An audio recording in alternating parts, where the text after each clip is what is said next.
Hello everyone, welcome to Magnet Brains. Myself Prateek Karn और मैं स्वागत करता हूं आपका अपने यूट्यूब चैनल मैग्नेट ब्रेन्स पर, जहां पर आपको मिलता है क्वालिटी कंटेंट, क्वालिटी एजुकेशन, वो भी बिल्कुल फ्री ऑफ कॉस्ट। ठीक है, तो क्लास 12 का बहुत जबरदस्त chapter ray optics and optical instrument, उसका बहुत शानदार टॉपिक लेंस मेकर्स फॉर्मूला। ठीक है, अलग है, लेंस फॉर्मूला अलग होता है, लेंस मेकर्स फॉर्मूला बिल्कुल ही अलहदा होता है, बिल्कुल ही अलग होता है। ठीक है, तो अब लेंस मेकर्स फॉर्मूला एग्जैक्टली क्या होता है उस पर जरा आते हैं बिना ही समय को गवाए हुए। रे डायग्राम यूज्ड इन डेरिवेशन, कौन से रे डायग्राम्स पर हमको फोकस करना पड़ेगा इस पूरे डेरिवेशन के दौरान, वो ये बना है आपके सामने। ठीक है, अच्छा होता क्या ना कई बार कि जब डायग्राम सामने बस बना होता है ना तो वो चमकता नहीं है ढंग से। ठीक है, जब तक वो तुम्हारे सामने एग्जैक्टली पूरा स्टेप बाय स्टेप बना ना दिया जाए। ठीक है, तो मैं पूरा तरीके से इस डायग्राम को बना दूंगा, लेकिन एग्जैक्टली अभी हो क्या रहा है इसके अंदर, हमारे पास एक कॉन्वेक्स लेंस होगा। ठीक है, क्या होगा, कॉन्वेक्स लेंस होगा जो कि कन्वर्जिंग नेचर का होता है फॉर श्योर। ठीक है, ये रहा अपने पास एक ऑब्जेक्ट, यहां से निकल रही है लाइट रेस। ठीक है, तो अपन पहले कैसे किया करते थे, हम इसको पहले ऐसे किया करते थे कि ये रहा आपके पास एक कॉन्वेक्स लेंस, ये रहा इसका प्रिंसिपल एक्सिस, उसके बाद इसको माना करते थे ऑब्जेक्ट, क्या सटीक बन रहा है साथ साथ। ठीक है, ऐसे लाइट रेस निकला करती थी और आप बोलते कि हाँ भैया ऐसे करके वो कन्वर्ज हो गई है। ठीक है, और जहां पे जा रही है तो वहां बोल दे कि हाँ चलो ठीक है इमेज बन जाएगी, है ना। But the thing is that कि इसके अंदर ही अंदर क्या होता है कि पहला रिफ्रैक्शन करवाएगा ये पहला वाला सरफेस। ठीक है, उसके बाद दूसरा रिफ्रैक्शन करवाएगा ये दूसरा वाला सरफेस, और उसके बाद जाकर के अल्टीमेट इमेज का फॉर्मेशन होने वाला है। ठीक है, जो कि आपको यहां देखने को मिल रहा है कि पहला रिफ्रैक्शन करवाएगा पहला वाला सरफेस, उसके बाद दूसरा रिफ्रैक्शन करवाएगा दूसरा वाला सरफेस, तब जाकर के जो इमेज फॉर्म होगी that will be I, that will be आई।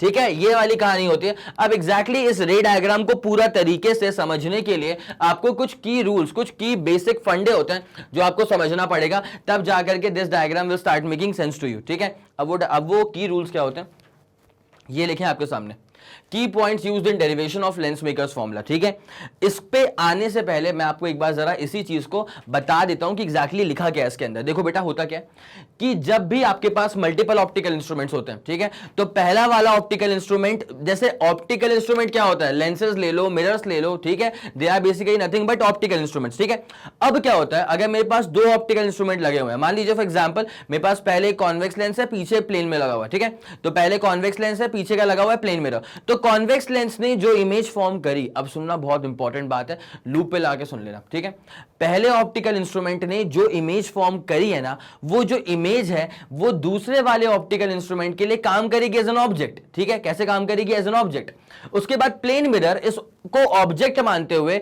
जो अल्टीमेट इमेज फॉर्म करेगा that is going to be your final image. ठीक है, अब जो मैंने बोला उसको मैं एक बार आपको यहां पे करके दिखा देता हूं। जैसे मान लीजिए for example you have a convex lens, for example you have a convex lens,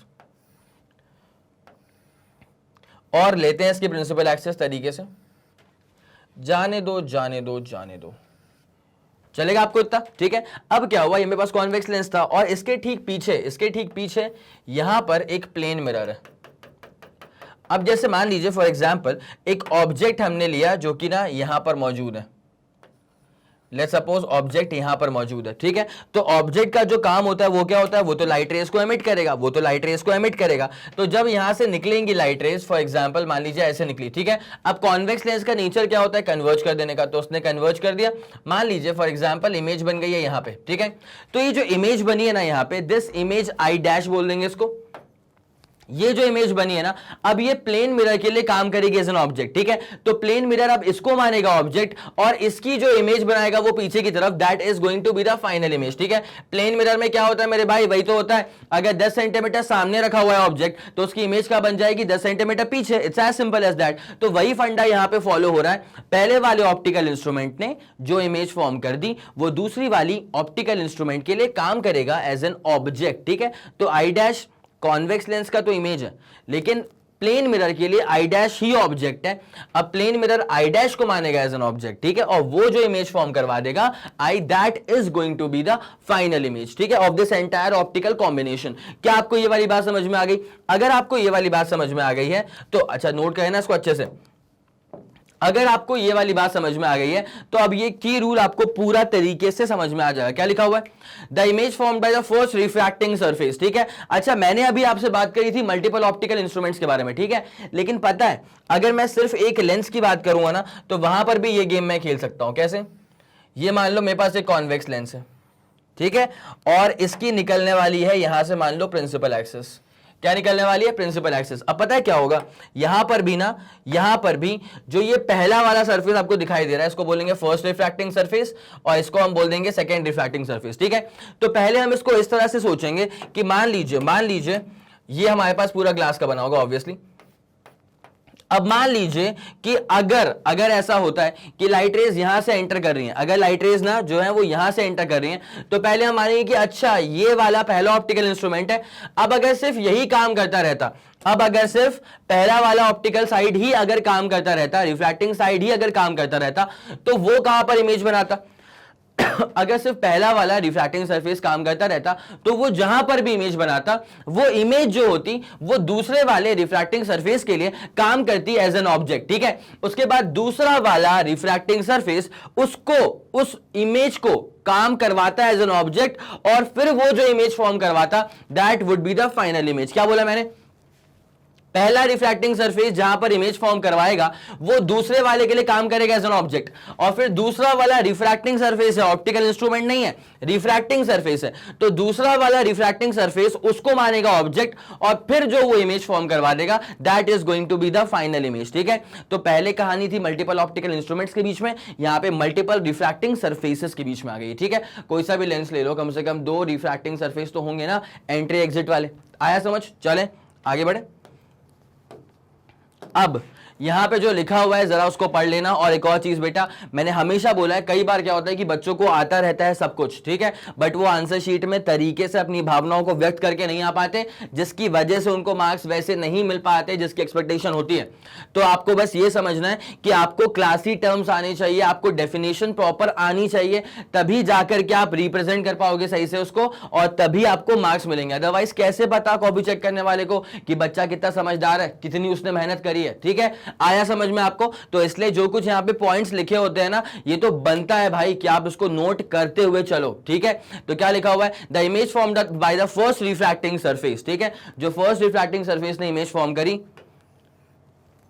I dash will act as an object for the second refracting surface। सही बात है, तो पहले वाली ने जो इमेज फॉर्म करी वो दूसरी वाली के लिए ऑब्जेक्ट है। नाउ पढ़ो क्या? The second refracting surface will consider this I dash as an object and will form the final image I. ठीक है, तो जो सेकेंड वाला रिफ्रैक्टिंग सरफेस है वो पहले वाली की इमेज को मानेगा अपना ऑब्जेक्ट, पहले वाली की इमेज को मानेगा अपना ऑब्जेक्ट, और फिर उसको ऑब्जेक्ट मानते हुए सेकेंड वाला रिफ्रैक्टिंग सरफेस जहां पर इमेज फॉर्म करवा देगा that is going to be the final image. It's as simple as that. ठीक है, अभी तो सिर्फ बताया है, बाकी डायग्राम और डेरिवेशन तरीके से करवाऊंगा तो दिमाग में चीज ऐसे घुसेगी ना कि लेंस मेकर फॉर्मूला पर बेस कोई भी न्यूमेरिकल का भी टफ लगेगा ही नहीं। ठीक है, प्रॉपर साइन कन्वेंशंस भी डिस्कस करने वाला हूं इस लेक्चर के अंदर, तो बस ध्यान से बने रहिएगा। ठीक है, ओके डन, आगे बढ़ जाएं। अब जरा ध्यान देना, अब मौका आ गया भाई साहब कि अपन देख लें कि एग्जैक्टली कैसे होगा इसका लेंस मेकर फॉर्मूला का डेरिवेशन। ठीक है, तो पहले मैं आपको बता दूं कि लेंस मेकर फॉर्मूला एग्जैक्टली होता क्या। याद लेंस मेकर फॉर्मूला क्या होता है? लेंस मेकर फॉर्मूला होता है 1/f इज इक्वल्स टू, कभी पढ़ा है, कभी कहीं सुन लिया हो, स्कूल में बैठे हो, कभी क्लास में दोस्तों से बतिया रहे हो, उतने में तुम्हें ध्यान आया हो कि अरे ये टीचर क्या बोल रही है, लेंस मेकर फॉर्मूला। और लेंस मेकर फॉर्मूला के बाद टीचर क्या लिख रही है बोर्ड पे? अच्छा बेटे ये लिखा था क्या? ठीक है, इसको बोलते हैं लेंस मेकर फॉर्मूला। कभी भी कंफ्यूज मत होना, इसे कहा जाएगा लेंस फॉर्मूला। ठीक है, इसे कहा जाएगा लेंस मेकर्स फॉर्मूला। ठीक है, चलें ओके डन, दिमाग में क्लियर हो गया। अब आते हैं पूरे के पूरे इसके डेरिवेशन के ऊपर, बस साथ बने रहिए, ध्यान देते चलिए। देखिए मान लीजिए for example you have a convex lens, obviously principal axis तो बनानी ही पड़ेगी,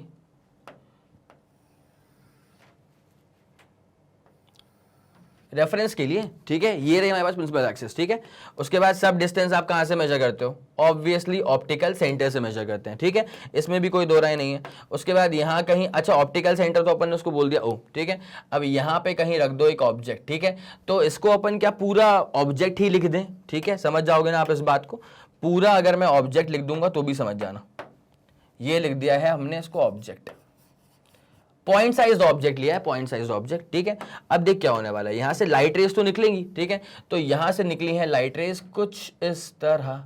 अब एक बात सुनना, ठीक है। जब आप लेफ्ट से मूव करते हुए आएंगे ना तो पहले आपकी मुलाकात इसके साथ होगी, ठीक है, तो ये कौन बन जाएगी आपकी पहली वाली सरफेस, ठीक है, और उसके बाद मुलाकात इससे होगी तो ये कौन बन जाएगी आपकी दूसरी वाली कौन रिफ्रैक्टिंग सरफेस, ठीक है। अगर ये पहली वाली रिफ्रैक्टिंग सरफेस की बात की जाए तो ये कॉन्वेक्स का ही पार्ट है ना, तो कॉन्वेक्स लेंस कैसा होता है, कन्वर्जिंग होता है। तो अगर मान लो ये दूसरी वाली नहीं आती अगर, ठीक है, तो पहली वाली कन्वर्ज कर देती, अगर दूसरी वाली नहीं आती तो पहली वाली क्या करती, पहली वाली करती कन्वर्ज, ठीक है। जब पहली वाली कन्वर्ज करती, फिर से बोल रहा हूं कि मान लो दूसरी वाली अभी नहीं आ रही है, ठीक है, तो अगर ये पहली वाली कन्वर्ज करती ना तो हमारे साथ कुछ ऐसा हो रहा होता। आया कुछ, इमेज हमारी बन रही होती आई डैश पे, कहां बन रही होती आई डैश पे, अगर दूसरी वाली रास्ते में नहीं आती तो। बट क्या हुआ, क्या जो तुमने सोचा वैसा हुआ नहीं, दूसरी वाली आ गई। जब दूसरी वाली आ गई तो ये वापस से कन्वर्ज करवा देगी, जब ये दूसरी वाली कन्वर्ज करवा देगी तो कहानी ऐसी कुछ हो जाएगी, ठीक है। So this I is going to be your final image. क्या आपको ये वाली कहानी समझ में आ गई है, पक्का। चले तो अब देखना होता क्या है, एक बार जरा डिनोशंस पे आ जाओ। यहां से लेकर के यहां तक तो ऑब्जेक्ट डिस्टेंस है, क्या बोलते हो, पक्का, ठीक है। उसके बाद यहां से लेकर के यहां पर तो फाइनल इमेज फॉर्म हो ही रही है तो इसको वी बोल देंगे, ठीक है। और अगर सिर्फ पहली वाली काम कर रही होती तो इमेज यहां बन रही होती तो इसको हम बोल देंगे वी डैश, क्या बोल देंगे इसको हम वी डैश। चलेगा आपको इतना पक्का, डन, ठीक है। अब इतनी बात अगर क्लियर हो गई है आपको तो अब एक काम करा जाए, सीधे के सीधे रे डायग्राम्स पे तो हो ही चुके हैं, अब आते हैं डेरिवेशन के उसके ऊपर, ठीक है। ध्यान दो, पहले क्या हो रहा है, लाइट रेस ट्रैवल करिए फ्रॉम रेयर टू डेंसर, पहले क्या हो रहा है रेयर से डेंसर, ठीक है। तो एट, इतना बड़ा पेन नहीं चाहिए भाई, एट फर्स्ट सरफेस क्या बात करेंगे, पहले बात करेंगे एट सरफेस 1। अगर आप सरफेस 1 की बातचीत करेंगे तो हो क्या रहा है कि light rays are travelling from rare to denser, ठीक है। तो जब लाइट रेज ट्रैवल कर रही है फ्रॉम रेयर टू डेंसर तो आपको पता होना चाहिए कि यहां पे जनरल फॉर्मूला क्या होता है। जब लाइट रेज ट्रैवल कर रही हैं फ्रॉम रेयर टू डेंसर तो आपको पता होना चाहिए कि जनरल फॉर्मूला क्या होता है। मैं डिराइव भी करवा चुका हूं जस्ट प्रीवियस लेक्चर के अंदर। तो जनरल फॉर्मूला होता है जब रेयर से ट्रैवल कर रही है ना तो minus mu 1 by u plus mu 2 by v is equal to mu 2 minus mu 1 upon क्या हो जाता है आर, क्या हो जाता है अपॉन आर हो जाता है, ठीक है। जरा गौर करना अच्छे से, माइनस म्यू 1 क्यों लिखा हुआ है, बिकॉज जब रेयर से ट्रैवल करेगी तो रेयर का इंडेक्स क्या होता है म्यू 1 होता है। उसके बाद रेयर से ट्रैवल करना स्टार्ट क्यों कर रही है, बिकॉज रेयर में रखा होगा ऑब्जेक्ट, ठीक है, तो म्यू 1 अपॉन यू, और यू मतलब object distance is generally negative तो उसके वजह से माइनस आ गया। उसके बाद मैंने क्या सिखाया था कि अगर आप फर्स्ट टर्म डेवलप कर लेते हैं ना तो उसके बाद बस रेप्लिका टर्म, माइनस का प्लस लगाओ, म्यू 1 का म्यू 2 लगाओ, यू का वी लगाओ, इक्वल टू म्यू 2 चल रही है पॉजिटिव, म्यू 1 चल रही है नेगेटिव, अपॉन क्या आ जाएगा रेडियस ऑफ कर्वेचर, ठीक है। अब जरा गौर देते हुए ध्यान देते हुए चलना, आ जाओ देखो बेटा, u किसके बराबर है, वो तो u के बराबर ही है, ठीक है, बिकॉज ऑब्जेक्ट पहले वाले सरफेस के लिए भी कौन है ऑब्जेक्ट, यही वाला ऑब्जेक्ट है, ठीक है। तो इसको दूरी क्या दी गई है u के बराबर, तो u ले लिया अपन इसको, ठीक है। अब उसके बाद दूसरी बात पर जरा गौर फरमाइएगा कि अगर पहले वाले ऑप्टिकल सरफेस की हम बात करेंगे, पहले वाले रिफ्रैक्टिंग सरफेस की बात करें तो वो इमेज कहां बनाएगा भाई साहब, वो इमेज बना रहा है v डैश की दूरी पे। कहां बना रहा है, v डैश की दूरी पे। भाई सुनना अच्छे से, क्या बताया मैंने, अगर बस पहले वाली काम करती ना तो वो इमेज कहां बनवाती, आई डैश पे बनवाती, तो उसकी दूरी क्या हो जाती है यहाँ पे वी डैश के बराबर, तो हमने ले लिया उसको वी डैश। यहाँ तो कोई परेशानी है, पक्का, डन, ठीक है। उसके बाद साइन कन्वेंशंस का टेंशन मत लेना, क्यों, बिकॉज ये जो फॉर्मूला डिराइव किया गया था ना ये विथ प्रॉपर साइन कन्वेंशंस ही डिराइव किया गया था, तो वापस इसके अंदर साइन कन्वेंशंस के हिसाब से चीजें पुट मत कर देना, यू को माइनस यू मत लेना, माइनस यू लेकर के ही ये फॉर्मूला डिराइव किया गया था, ठीक है।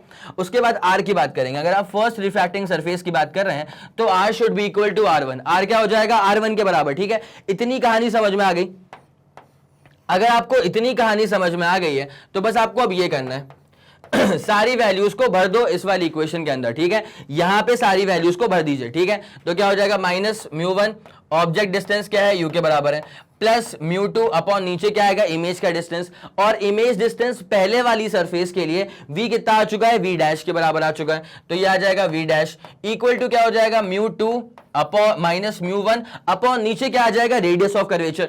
अगर आप पहले वाले सरफेस की बात कर रहे हैं तो इसका रेडियस ऑफ कर्वेचर कहां पे आने वाला है मेरे भाई, राइट में आने वाला है। हालांकि पहले वाली की बात करेंगे तो R1 होगा इसका रेडियस ऑफ कर्वेचर।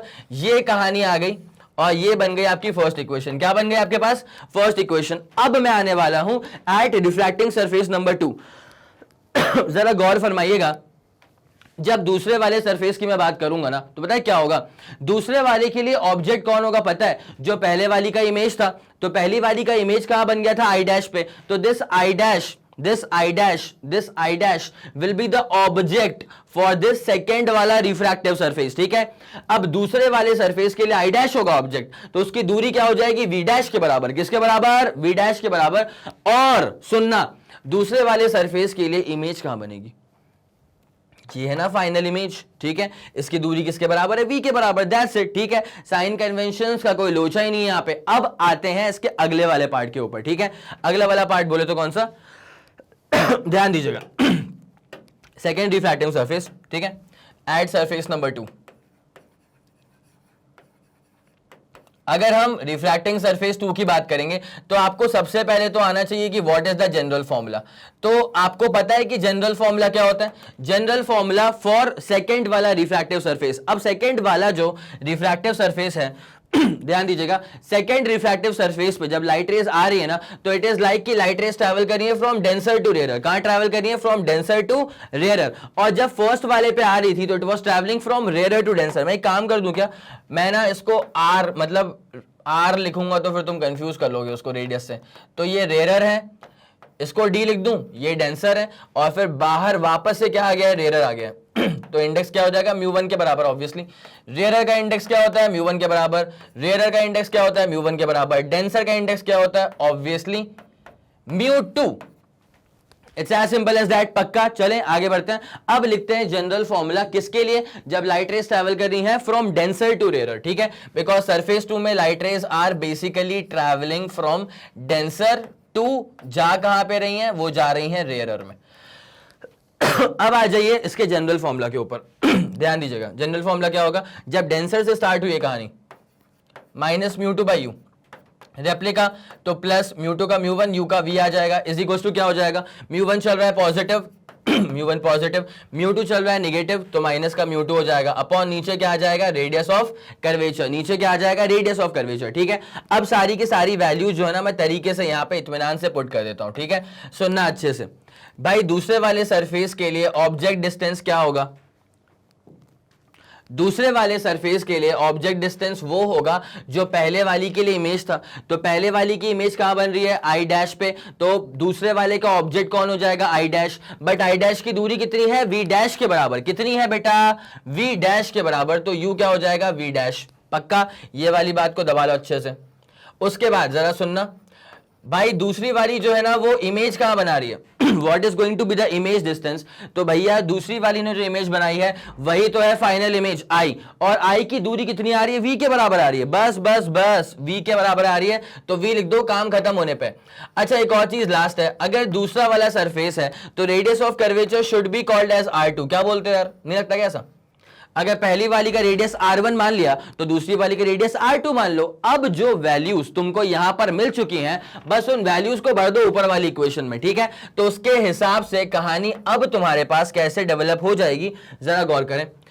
माइनस का μ2, u का मतलब क्या होता है, ऑब्जेक्ट डिस्टेंस, जो कि आ चुका है v डैश के बराबर, कोई बुरा मानने वाली बात नहीं है। उसके बाद क्या आ गया है, μ1, और इमेज कहां बन रही है, लिटरली v पर बन रही है, मतलब v की दूरी पर बन रही है, ठीक है। उसके बाद क्या चल रहा है, μ1 माइनस μ2 अपॉन r क्या आ चुका है, रेडियस ऑफ कर्वेचर, दूसरे वाली का मतलब r2 आ चुका है। This is your second equation.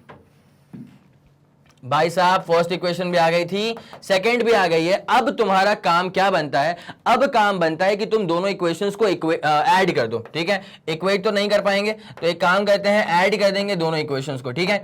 जैसे ऐड करेंगे तो क्या बचेगा मैं आपको दिखाता हूं। देखो लेफ्ट हैंड साइड में क्या है, minus μ1 by u plus μ2 by v dash, ठीक है। लेफ्ट हैंड साइड में जो था उसको एक बार यहां पे लिख देता हूं। देखो भाई,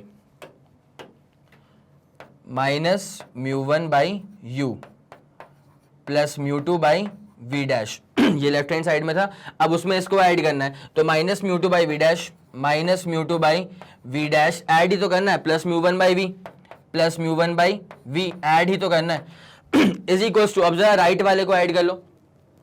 राइट वाला क्या है यहाँ पे, हाँ जी, μ2 minus μ1 upon r1, μ2 minus μ1 upon r1।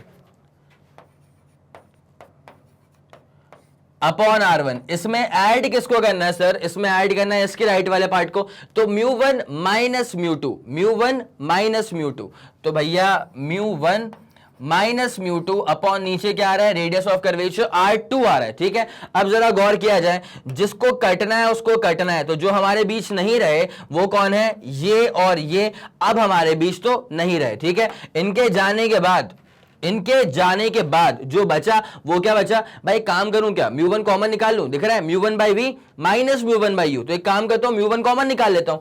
तो मेरे भाई जैसे मैं म्यू1 कॉमन निकालूंगा ना, तो यहां बचेगा 1 by v minus 1 by u. आ गया, याद आ गया मेरा भाई।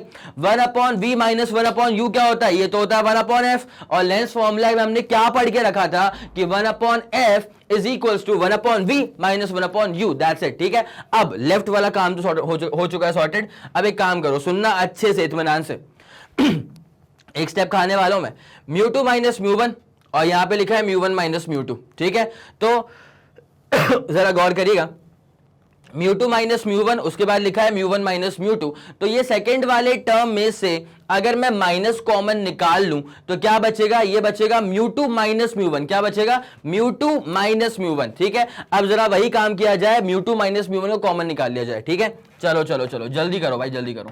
म्यू2 माइनस म्यू1 कॉमन आ चुका है, तो यहां बचेगा 1 बाई R1। भाई साहब ये इसमें से पहले माइनस कॉमन लिया गया था। ठीक है, तो यहां पे क्या आ जाएगा? माइनस, और ये क्या आ जाएगा? 1 अपॉन R2। ठीक है, ये वाली बात चमकी पक्का। अब जैसे हमको बचपन से पता है कि लेंस फॉर्मूला क्या होता है, वो होता है 1 by f is equal to 1 by v minus 1 by u, जिसका मतलब ये है कि ये जो दूसरी वाली यहां बैठी है म्यू1 के साथ चिपक करके, ये दरअसल 1 अपॉन एफ के बराबर है। किसके बराबर है? 1 अपॉन एफ के बराबर है। तो अगले ही स्लाइड पे इसको लिख लेते हैं। देखो भैया, करें 1 बाई एफ, आपको पता है यहां पे क्या लिखा हुआ था राइट हैंड साइड में? म्यू2 माइनस म्यू1, उसके बाद अंदर लिखा हुआ था 1 upon R1 minus 1 upon R2।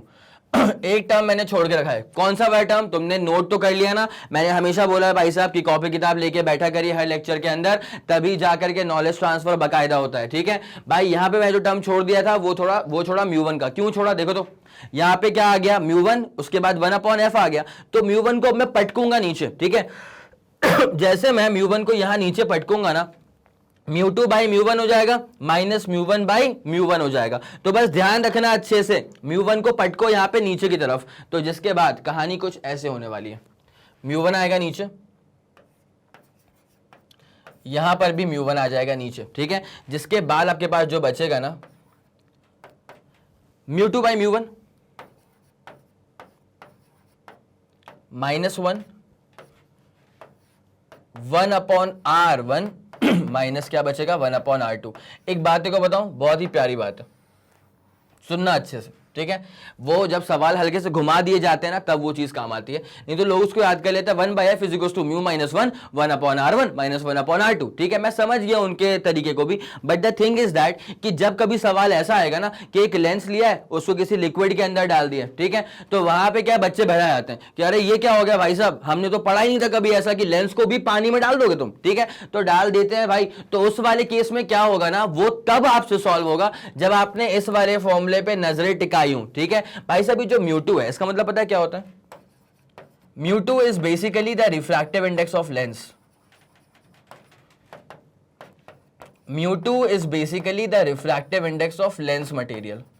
Lens जिस मटेरियल का बना होगा, उस मटेरियल का जो रिफ्रैक्टिव इंडेक्स है, उसकी वैल्यू, उसका रिप्रेजेंटेशन है म्यू2। ठीक है, पर जो म्यू1 है ना, आया समझ? जो म्यू1 है ना, ये म्यू1 क्या है पता है?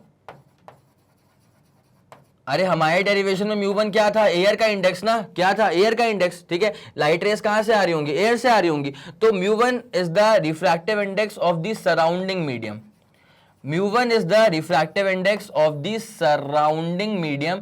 It's as simple as that. अब जरा मेरी बात पे ना हल्का सा गौर और करना चाहो तो इसको मान लो, आ गया। ठीक है, यही तो है, लेंस मेकर फॉर्मूला आ गया मेरे भाई, कोई दिक्कत वाली बात नहीं है। ठीक है, बट मैं एक्स्ट्रा पॉइंट क्या ऐड कर रहा हूं ना, ये म्यू2 का मतलब इंडेक्स ऑफ लेंस हो गया ना। अगर ये इंडेक्स ऑफ लेंस ही है तो इसको क्यों ना ऐसे लिख दिया जाए, रिफ्रैक्टिव इंडेक्स ऑफ लेंस, ताकि कहानी हमेशा सही रहे। ठीक है उसके बाद म्यू1 क्या है, इंडेक्स ऑफ सराउंडिंग मीडियम है। तो अगर सराउंडिंग मीडियम का इंडेक्स है तो क्यों ना इसको म्यू एस लिखा जाए, index of the surrounding medium. क्या आपको इतनी पूरी बात समझ में आ गई है? अगर इतनी बात समझ में आ गई ना, देयरफॉर अब क्या होगा, 1 upon focal length is equal to mu मतलब इंडेक्स ऑफ लेंथ ऑब्वियसली, तो इसको लिख दूंगा म्यू एल, अपॉन म्यू1 मतलब इंडेक्स ऑफ सराउंडिंग मीडियम -1, उसके बाद 1 by R1 minus 1 by R2, that's it, that's it, खत्म। ये आ गया है आपके पास लेंस मेकर फॉर्मूला, ठीक है। तो आप मेरे ख्याल से तो आप जरा इसको याद कर ले, बेटर होगा। म्यूएल का मतलब इंडेक्स ऑफ लेंस, म्यूएस का मतलब इंडेक्स ऑफ सराउंडिंग मीडियम, ठीक है।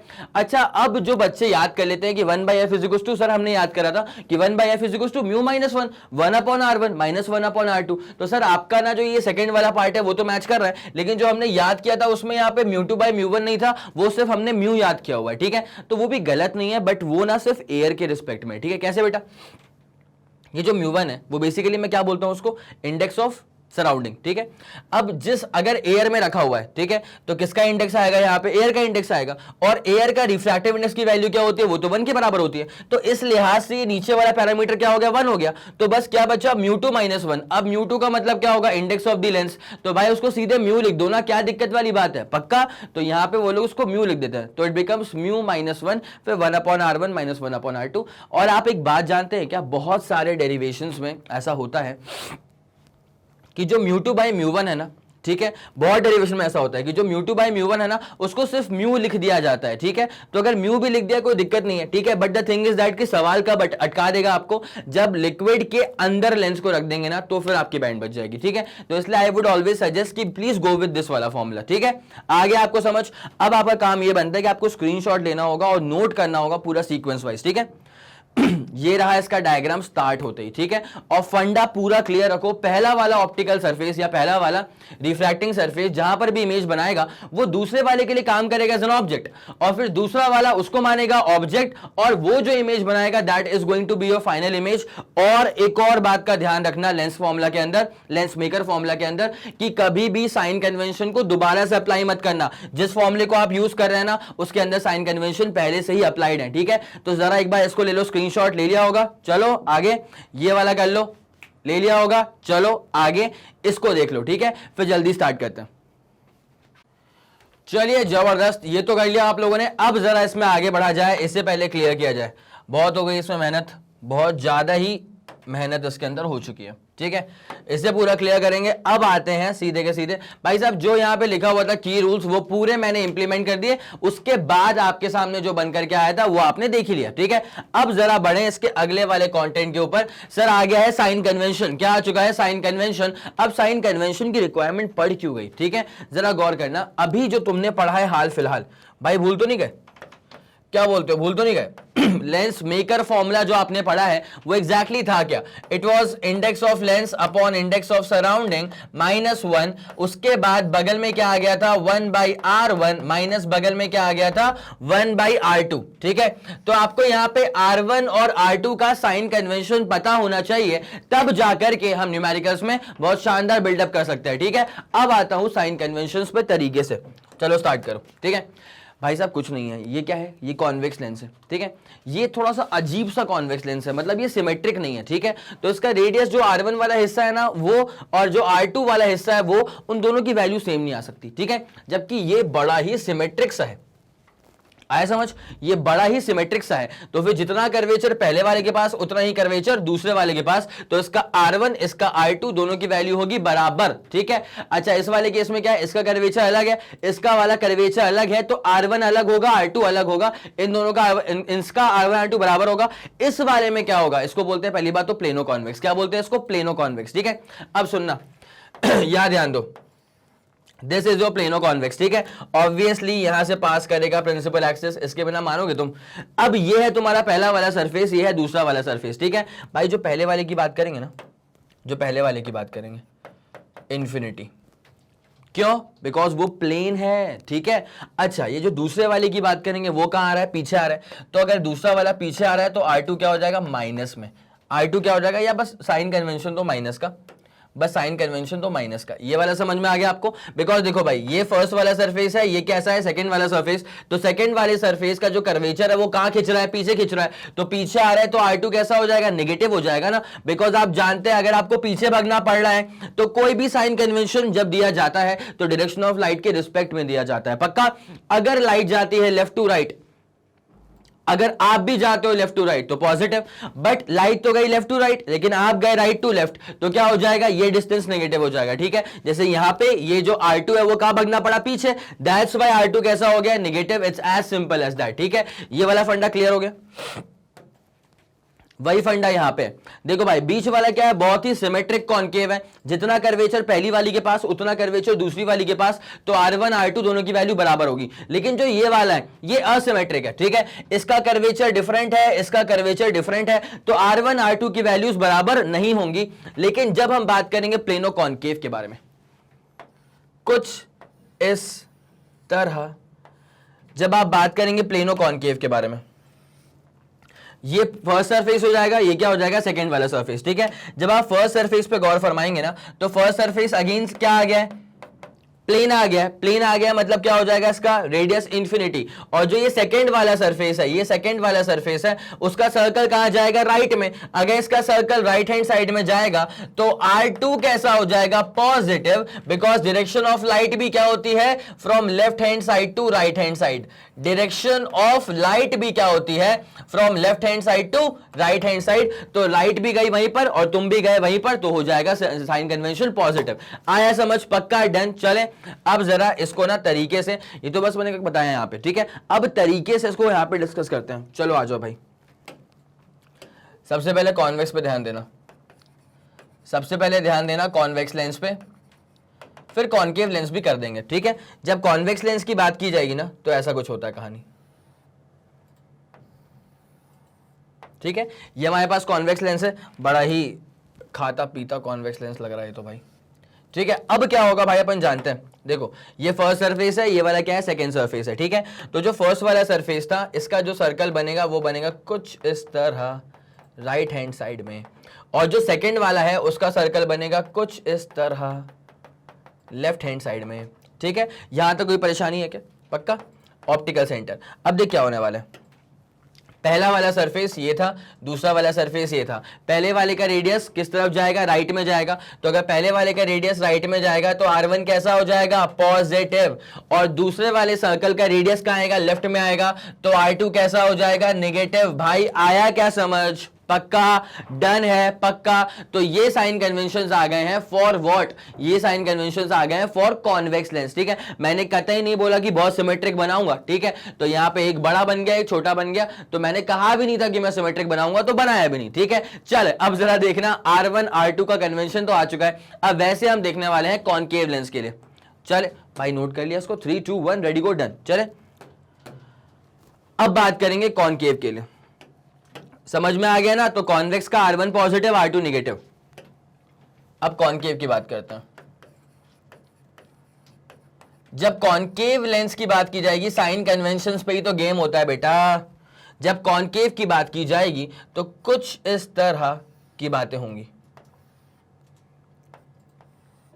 ये हमारे पास कॉनकेव है, बिना प्रिंसिपल एक्सिस के बात नहीं बनती, चलेगा। उसके बाद जैसे कि आप लोग समझ रहे होंगे कि ये देखो, ये है पहली वाली,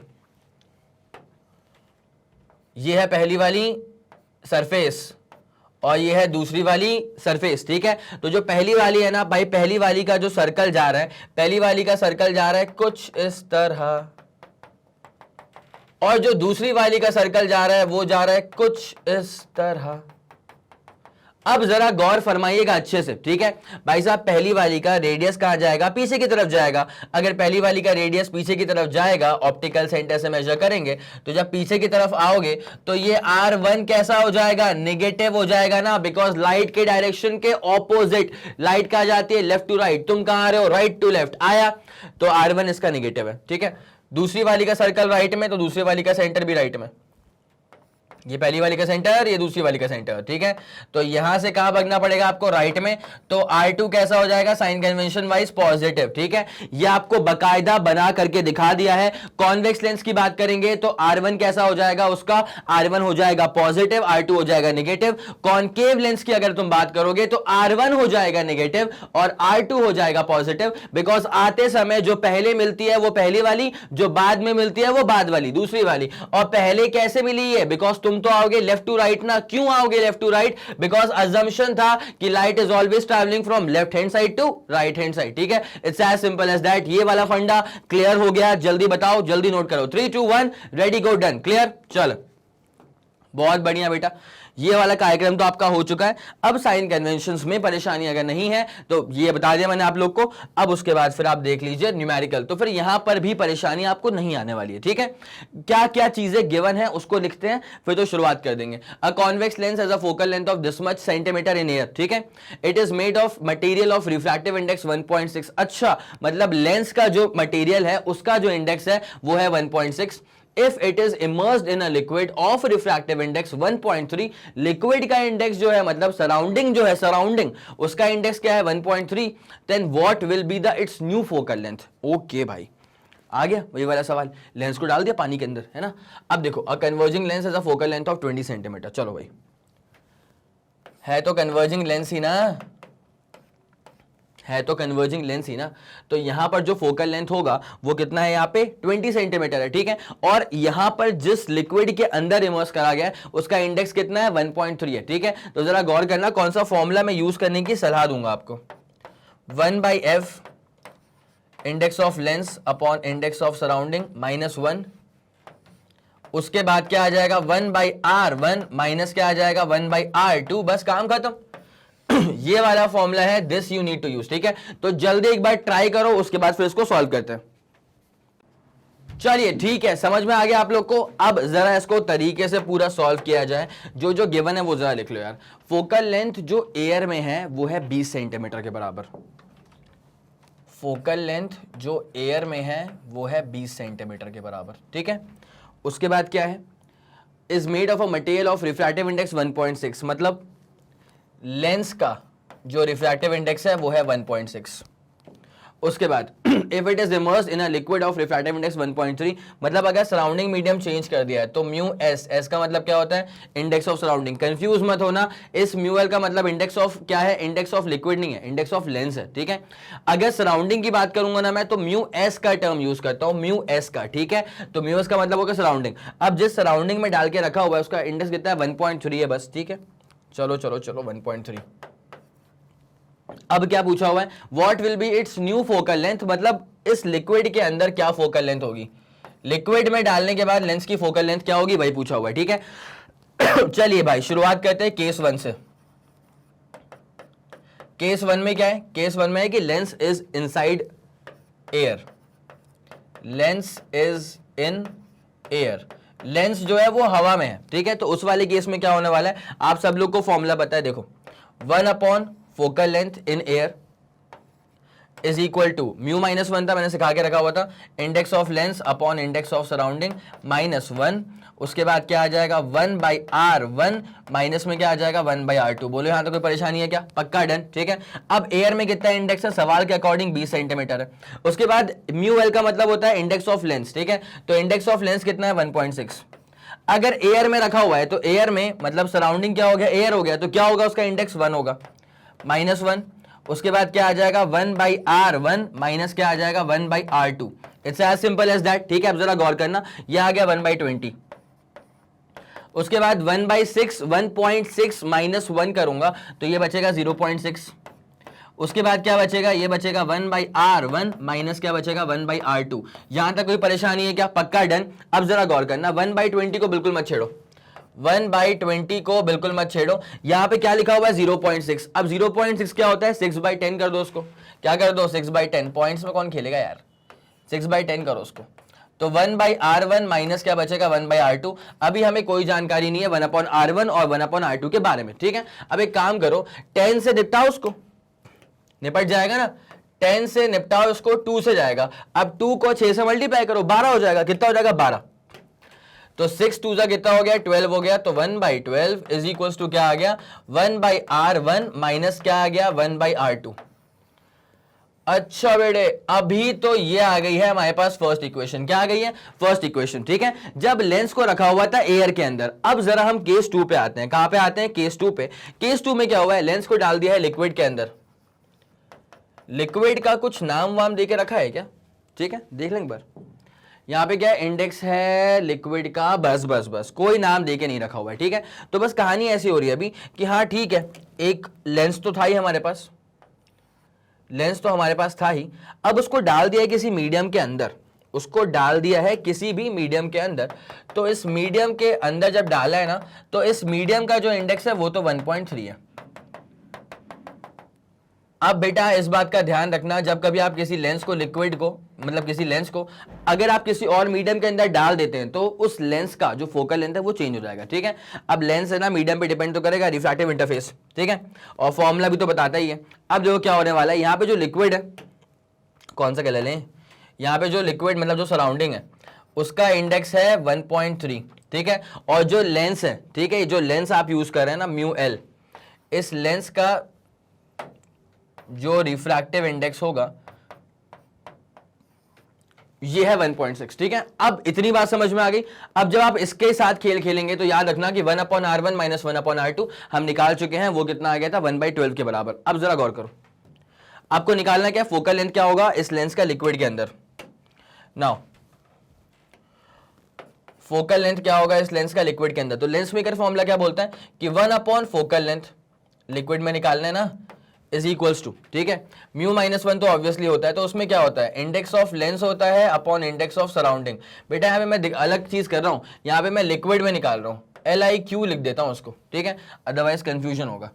तो यहाँ पे फोकल लेंथ कहाँ पे निकालना है, लिक्विड में निकालना है, अदरवाइज कहीं वो तुम लेंस ना समझ बैठो, ठीक है। चलो अब फोकल लेंथ निकालना है लिक्विड के अंदर, बट इस वाले में जो म्यूएल होता है इसका मतलब क्या होता है इंडेक्स ऑफ द लेंस, और इसका मतलब इंडेक्स ऑफ द सराउंडिंग, ठीक है, -1। उसके बाद क्या है 1/r1 minus 1/r2। Okay good done, बधाई हो। इसकी वैल्यू तो आप जानते हैं ना कितना होता है, ये तो 1/12 होता है, ठीक है। कैसे पता, बड़ी मशक्कत से निकाल चुके थे, ठीक है, ओके डन। अब जरा गौर किया जाए तो 1/f इन लिक्विड वो तो निकालना ही है, इसके बारे में क्या सोचना। अब सुनना जरा अच्छे से। अब भाई साहब लेंस का क्या था इंडेक्स 1.6 था, ओके ओके ओके हम समझ गए 1.6 था, और सराउंडिंग मतलब जिस लिक्विड में डाल दिया है उसका इंडेक्स क्या था 1.3 था। -1 करने का भाई 1/r1 माइनस 1/r2 तुम्हें को मालूम है ना 1/12 होता है, तो क्या सोचना है इसके बारे में, सीधे पुट करो 1/12, ठीक है। तो अब जरा इसको सॉल्व किया जाए, focal length of the lens inside the liquid is equal to, आप जानते हैं 1.6 माइनस 1.3 करोगे तो कितना बचेगा, 1.6 माइनस 1.3 करोगे तो 0.3 बचेगा, नीचे कितना आएगा 1.3 आ जाएगा, ठीक है। उसके बाद जरा इसको मल्टीप्लाई करना तो 1/12 से जाएगा, कितने जाएगा 1/12, ठीक है। पॉइंट को आगे तो 3/13 ऐसे कर दिया मैंने, ठीक है। देखो 3/13 इंटू 12 तो है ही ना, तो 3/13 इंटू 12 मैंने कर दिया, ठीक है। अब आप जानते हैं ये तो निपटा 4 से, ठीक है, पक्की बात है ना भाई, 3 4 12, ठीक है। अब जरा गौर करते हुए चलना, अच्छे से काम खत्म हो गया, काम खत्म हो गया। Focal length of the lens inside the liquid is equal to क्या आ रहा है, यहां पे आ रहा है 1/4 इंटू 13। जैसा आप इसको सॉल्व करेंगे तो आ जाएगा 1/52। नाउ क्लियर हो गया कि focal length of the lens inside the liquid is just 52 centimetre. It's as simple as that, ठीक है भाई साहब, डन डन डन डन डना डन डन, ठीक है। यह आ गया आपका आंसर, ठीक है, बड़े इत्मीनान से करा है इसको लेंस मेकर फॉर्मूला के सहारे। तो ये आपका क्वेश्चन का जो पूरा सोल्यूशन था वो यहाँ पे स्टार्ट हुआ था। अगर आपको क्वेश्चन का भी स्क्रीनशॉट लेना है तो ये रहा सवाल आपके सामने, जल्दी इसका स्क्रीनशॉट लो तुरंत से पहले। 3 2 1 रेडी गो, डन हो गया होगा। चले आगे बढ़े, ओके। अब उसके बाद इसका स्क्रीनशॉट लो, ये सीक्वेंस में लेना, ठीक है। 3 2 1 रेडी गो, डन, ओके। और ये रहा इसका अंतिम, आ गया आपका answer 52 centimetres. It's as simple as that, ठीक है। नोट कर लिया होगा आप लोगों ने। 3 2 1 रेडी गो, डन। चलो आगे अब जरा इसको निपटाया जाए। बताओ भाई लोग, जो भी अगर कुछ डाउट रहता है तो बिल्कुल कायदे से कमेंट के अंदर डाल दीजिएगा, अपन उसको पूरा का पूरा जो है सॉल्व कर देंगे, ठीक है। तो आप बेफिक्र रहिए, बिल्कुल बस बने रहिए। अब ये वाले क्वेश्चन पे आ जाओ, क्या लिखा हुआ है, a point object is place 60 centimetre in front of a convex lens जिसका फोकल लेंथ है केवल और केवल 15 centimetre. A plane mirror is place 10 centimetre behind the convex lens. अच्छा ऐसी बात है।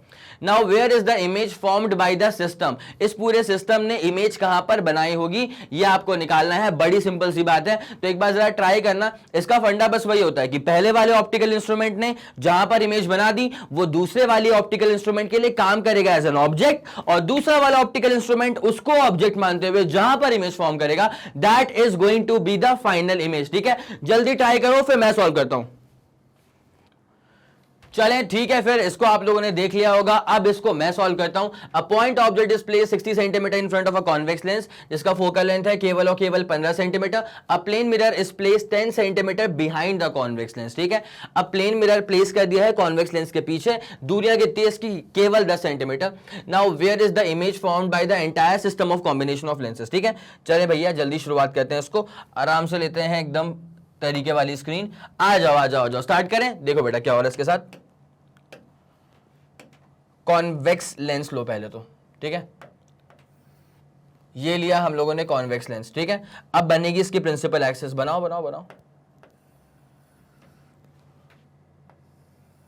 जाने दो इसकी प्रिंसिपल एक्सिस। ठीक है, आपको पता होना चाहिए कि जो कॉन्वेक्स लेंस आप यूज कर रहे हैं ना, इसका फोकल लेंथ है 15 सेंटीमीटर केवल, और कॉन्वेक्स था तो प्लस का 15 लेना पड़ेगा ऑब्वियसली। ठीक है, अभी जो कॉन्वेक्स लेंस है ग्लास का होगा मटेरियल, इसमें तो कोई दो राय है नहीं। ठीक है, तो ग्लास का जब मटेरियल होगा, अंदर ये पूरा ग्लास भरा हुआ है। ठीक है, अब जरा ध्यान दिया जाए क्या होने वाला है। ऑब्जेक्ट को रखा हुआ है 60 सेंटीमीटर की दूरी पे, तो ऑब्जेक्ट लेते हैं यहां पे,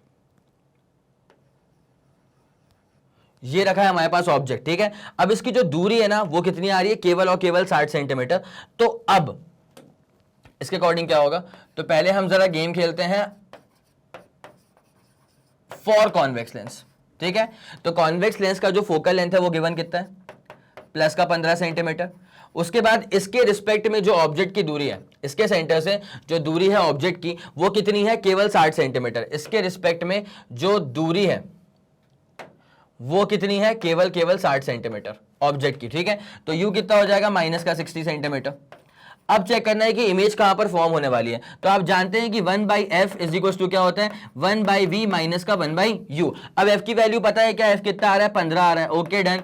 इज इक्वल टू इमेज का बन रही है वो नहीं पता, -1/u करना पड़ेगा। u क्या है तुम्हारे पास, माइनस का 60 सेंटीमीटर। ये सवाल में ऑलरेडी गिवन था, तो जरा इसको यहां पर भी मैं शो कर देता हूं कि हाँ भैया ये जो दूरियां है ना वो लिटरली है 60 सेंटीमीटर के ही बराबर। ठीक है, चलेगा आपको। अब जरा गौर किया जाए अच्छे से, आ जाओ यहां पे u कितना है तुम्हारे पास, -60, मतलब ये हो जाएगा प्लस का 60।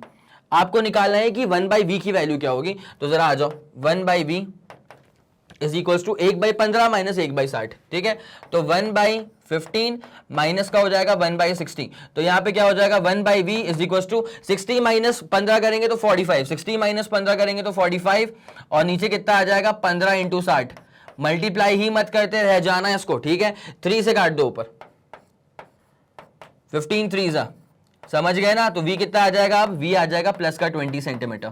v कितना आ जाएगा, प्लस का 20 सेंटीमीटर। बट सबसे प्यारी बात पता क्या है कि 10 सेंटीमीटर की दूरी पे तो प्लेन मिरर आ गया। ठीक है, 10 सेंटीमीटर की दूरी पे क्या आ गया बेटा, प्लेन मिरर ही आ गया है। करें देखो, ये 60 था तो 10 अप्रॉक्स इतना मान लेते हैं, और क्या, ये हमारे पास है एक प्लेन मिरर जिसकी दूरियां कितनी हैं, जिसकी दूरियां हैं सिर्फ और सिर्फ 10 सेंटीमीटर की दूरियां, ये रही 10 सेंटीमीटर। ठीक है, अब देखो क्या होने वाला है यहां पे ना, जब कॉन्वेक्स लेंस ने इसको माना ऑब्जेक्ट, जब कॉन्वेक्स लेंस ने इसको माना ऑब्जेक्ट, तब जो लाइट रेज निकली वो इमेज कहां बनाती, वो इमेज बनाती कितनी दूरी पे मेरे भाई, कितना था, 20 सेंटीमीटर। ठीक है, इसके पीछे आता 20 सेंटीमीटर कहीं पे, लेकिन 10 पे तो तुम्हारे पास प्लेन मिरर ही आ गया। तो फाइनली इमेज कहां बनने वाली थी, इमेज मान लो कहीं यहां बनने वाली थी। Let's call that position I dash, क्या बोलेंगे इसको, आई डैश। ठीक है, तो कॉन्वेक्स लेंस जो है ना वो इमेज का बना रहा है राइट हैंड साइड में 20 सेंटीमीटर की दूरी पे एट आई डैश, तो इसको लिख देता हूं at point I dash. But हुआ क्या, बीच में आ गया प्लेन मिरर। तो अब प्लेन मिरर में खास बात क्या है, अगर उसके ऑब्जेक्ट रखा है 10 सेंटीमीटर पीछे, देखो ना 10 सेंटीमीटर और पीछे भी क्या होगा 10 सेंटीमीटर, बिकॉज सवाल के अकॉर्डिंग गिवन है कि इनका जो सेपरेशन है वो है 20 सेंटीमीटर, मतलब कॉन्वेक्स लेंस इमेज का बना रहा है 20 सेंटीमीटर पे, 10 सेंटीमीटर पे आ गया प्लेन मिरर, तो इसके पीछे होगा 10 सेंटीमीटर। अब प्लेन मिरर के अगर 10 सेंटीमीटर पीछे ऑब्जेक्ट है तो इमेज का बनेगी 10 सेंटीमीटर सामने, ठीक है। अगर इमेज 10 सेंटीमीटर सामने बनेगी तो कॉन्वेक्स लेंस की ऑप्टिकल सेंटर में बन जाएगी ना, कहां बन जाएगी, कॉन्वेक्स लेंस के ऑप्टिकल सेंटर पे बन जाएगी, इसको ओ बोल देता हूं मैं। आया समझ पक्का? तो यहां पे एक बात समझते हुए चलना, now since I dash is the object, now since I dash is the object for plane mirror, therefore the plane mirror will form, therefore the plane mirror will form image, therefore the plane mirror will form the final image at optical center of the convex lens, at optical center of the convex lens। मैं पहले ही बोल चुका हूं plane mirror के पीछे अगर 10 centimetre पर object है तो प्लेन मिरर के सामने बन जाएगी इमेज, ठीक है। और इमेज अगर 10 सेंटीमीटर सामने बनेगी तो प्लेन मिरर के 10 सेंटीमीटर सामने कौन है, ऑप्टिकल सेंटर है कॉन्वेक्स लेंस का, ठीक है। तो देयरफॉर पक्की बात हो गई है कि इमेज कहां पर बन रही है, at the centre, at the optical centre of the convex lens, ठीक है। लिखा भी हुआ है therefore the final image formed at the optical centre of the convex lens, ठीक है। अब इसका जो पूरा कोर्स ऑफ रेज होगा ना, आपको वो देखना बहुत जरूरी है कि एग्जैक्टली वो लाइट रेस ट्रैवल कैसे कर रही होंगी, वो देख लो एक बार तो कहानी एकदम डन हो जाएगी। देखो ये ऑब्जेक्ट था तो ये तो ऑब्वियसली लाइट रेस तो प्रोड्यूस करेगा, काम ही होता है ऑब्जेक्ट का लाइट रेस प्रोड्यूस करना, ठीक है। तो इसने लाइट रेस प्रोड्यूस कर दी कुछ इस तरह से। अब ये सारी लाइट रेस जो है ना, उनका टारगेट कौन है पता है, आई डैश, ठीक है। बिकॉज अगर ये प्लेन मिरर बीच में नहीं आता तो कॉन्वेक्स लेंस कहां इमेज बना रही थी, 20 सेंटीमीटर राइट में, कहां बना रही थी, 20 सेंटीमीटर राइट में, मतलब सबका जो टारगेट था ना वो आई डैश था।